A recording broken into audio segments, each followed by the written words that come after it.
睇唔過眼巨劫撞親細路，夏慧 B 反被鬧，明星惡晒啊！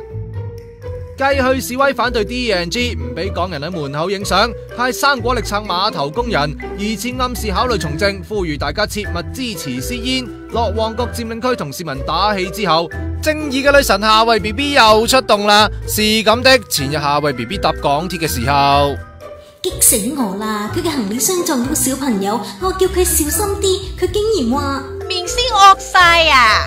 此鋪一出，唔少網民都鬧爆相入邊嘅女人。不過菩薩心腸嘅夏慧 BB 見到又忍唔住做和事佬吧。作死咩？咁多人鬧佢，你哋乖乖地唔好再鬧同怪佢啦。其實我細個都喺廣州讀書同生活，即係好運啲做咗嚟香港，開頭都唔習慣香港環境，要慢慢嚟，幫下佢哋，教下佢哋，等佢哋習慣下。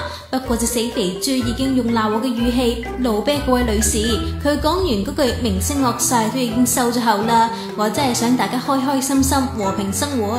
正義女神夏慧 BB， 世界嘅和平就靠晒你啦！